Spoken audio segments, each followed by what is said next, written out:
The restaurant glowed with candlelight, creating an atmosphere of refined elegance that made Ryan Torres acutely aware of his simple gray shirt and jeans.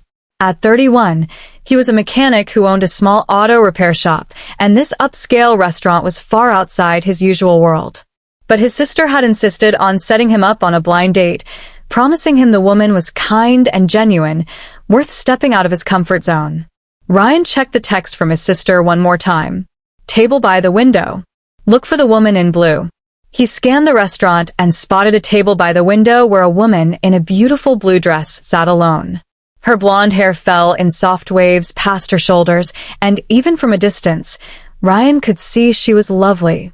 What he also noticed, and what made him pause with uncertainty, was the wheelchair positioned at the table. Ryan hesitated.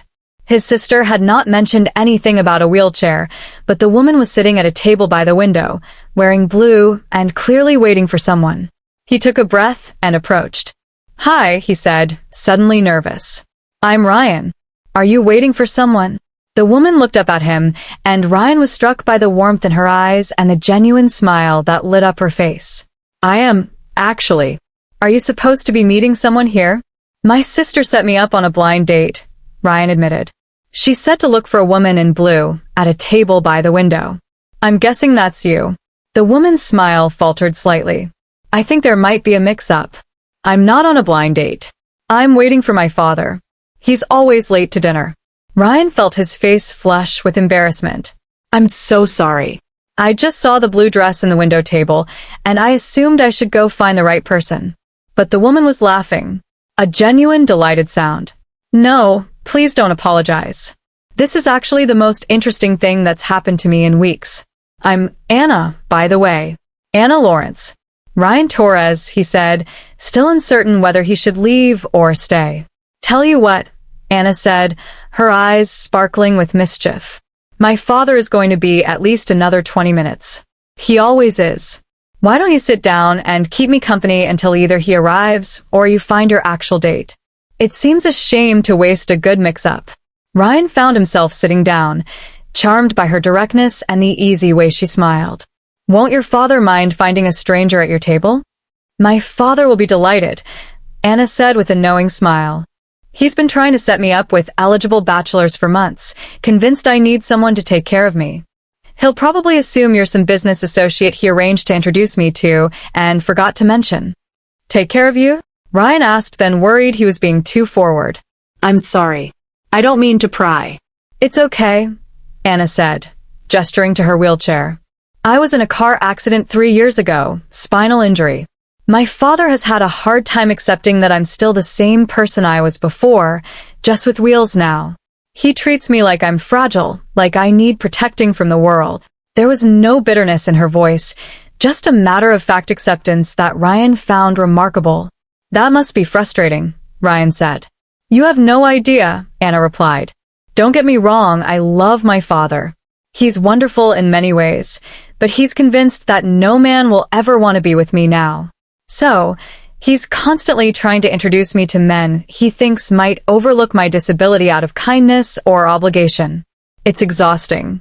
Ryan felt anger rise on her behalf. "That's ridiculous. Anyone who thinks your wheelchair is all you are is an idiot who doesn't deserve your time." Anna blinked, surprise crossing her face. That's the first time anyone has said something like that without it sounding like pity or forced positivity. "It's just the truth," Ryan said simply. "I've known you for 5 minutes, and I can already tell the wheelchair is the least interesting thing about you." They talked easily, the conversation flowing naturally from topic to topic. Anna was witty and intelligent, asking Ryan about his work with genuine interest. When he explained that he owned a small auto repair shop, she did not look down on him or seem disappointed. Instead, she asked thoughtful questions about running a business and shared her own experience working remotely as a software developer. "I love coding," Anna said, her face animated. "There's something satisfying about solving problems, about creating something functional and elegant. My father thinks it's a hobby to keep me occupied. He doesn't understand that it's my career, that I'm actually quite good at it." "Why does he think it's just a hobby?" Ryan asked. "Because I work from home," Anna said. Because I don't go into an office every day. He thinks real work happens in corporate buildings with dress codes and conference rooms. The fact that I make a good living doing what I love doesn't seem to register. Ryan was about to respond when a man in an expensive suit approached the table, his expression shifting from confusion to carefully maintained politeness. "Anna, darling," the man said, kissing his daughter's cheek. "I'm sorry I'm late. And who is this?" "Dad, this is Ryan Torres," Anna said, and Ryan could hear the amusement in her voice. "He sat at our table by mistake, looking for a blind date. We've been having a lovely conversation while waiting for you." Anna's father, who Anna introduced as Robert Lawrence, looked Ryan up and down with barely concealed skepticism. "A blind date. And you work as?" "I own Torres Auto Repair," Ryan said, meeting Robert's gaze steadily. "I've been building the business for 6 years now." "How interesting," Robert said in a tone that suggested it was anything but. "Anna, your usual table is ready in the private dining room. Shall we?" "Actually, Dad, I was wondering if Ryan might join us for dinner," Anna said. "His date seems to have stood him up, and I've enjoyed his company." Ryan started to protest. "I couldn't intrude on your dinner." "You're not intruding if I'm inviting you," Anna said firmly. "Please, Ryan, unless you'd rather not." Ryan looked at this woman who had turned a case of mistaken identity into genuine connection, and he found he very much wanted to stay. "If your father doesn't mind, I'd be honored." Robert clearly did mind, but he was too polished to say so directly. Instead, he led them to a private dining room where he proceeded to interrogate Ryan with questions that were professionally phrased, but obviously designed to highlight the vast difference in their circumstances through it all. Anna kept catching Ryan's eye and rolling hers at her father's behavior. When Robert excused himself to take a phone call, Anna leaned forward. "I'm so sorry. He's being terrible. You can leave if you want. I'll completely understand." "I'm not going anywhere," Ryan said. "Your father loves you and wants to protect you. I get that, but he's wrong about one thing." "What's that?" Anna asked. "He thinks you need someone to take care of you," Ryan said. "But from everything you've told me tonight, you're one of the most capable people I've ever met. You don't need taken care of. You need someone who respects that and walks beside you, not someone who treats you like you're fragile." Anna's eyes filled with tears. That's exactly what I've been trying to make him understand. When Robert returned, his attitude had not improved. But Ryan stayed through the entire meal, holding his own in conversation, asking Robert about his business with genuine interest, while also gently but firmly pushing back when Robert made assumptions about Anna's limitations. At the end of the evening, as Robert went to bring the car around, Ryan asked Anna for her number. "I'd like to see you again," he said. "Not because I pity you, not because I want to take care of you, but because you're funny and smart and I haven't enjoyed talking to someone this much in years. Would you be interested in that?" Anna smiled, and Ryan thought it was the most beautiful thing he had ever seen. "I'd be very interested in that. But I should warn you, my father is not going to make this easy." "I didn't expect easy," Ryan said. "I expected worthwhile. And you are definitely worthwhile."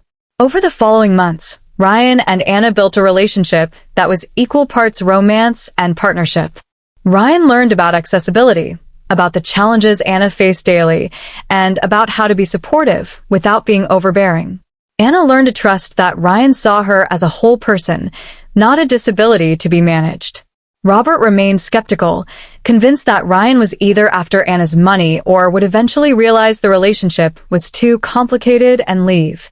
But Ryan kept showing up, kept treating Anna with respect and genuine affection, kept proving that he was there not despite who Anna was, but because of it. The turning point came when Ryan's shop flooded during a storm. Anna showed up without being asked, coordinating the cleanup, using her coding skills to set up a temporary management system, working tirelessly from her wheelchair while directing others and solving problems with the same efficiency she brought to her software development. Robert, who had stopped by to check on his daughter, watched in amazement as Anna ran the operation with competence and authority that he had never seen before, or perhaps had never allowed himself to see.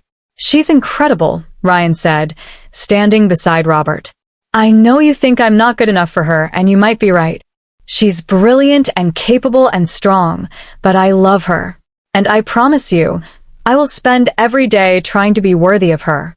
Robert was quiet for a long moment. "I've been treating her like she's broken since the accident, but she's not broken, is she?" "She never was," Ryan said gently. "She just moves through the world differently now. But she's the same brilliant, capable person she always was. You just have to be willing to see it." A year after Ryan sat at the wrong table, he proposed to Anna, not in a fancy restaurant, but in his auto shop, which he had decorated with candles and flowers. He got down on one knee, which put him at eye level with Anna in her wheelchair, and he said the words that made her cry. "You taught me that the best things in life happen when plans go wrong. I sat at the wrong table and found the right person. I love you not despite your wheelchair, but because you're you, Will's included. Will you marry me?" Anna said yes, and they were married 6 months later. Robert walked his daughter down the aisle, and in his toast at the reception, he thanked Ryan for teaching him to see his daughter clearly again, for reminding him that disability changes circumstance, but not character, and that love sees the person, not the limitation. Sometimes, the best things in life begin with mistakes and misunderstandings. And sometimes the wrong table turns out to be exactly where we needed to be all along. Meeting someone who sees us clearly and loves us completely for exactly who we are. If this story touched your heart, please like, share, and subscribe for more tales of unexpected meetings. Seeing beyond limitations and finding love that embraces the whole person. Comment below and share about a time when a mistake led you exactly where you needed to be, or when someone saw past surface differences to the real you. Your story could inspire someone else to take a chance on the unexpected.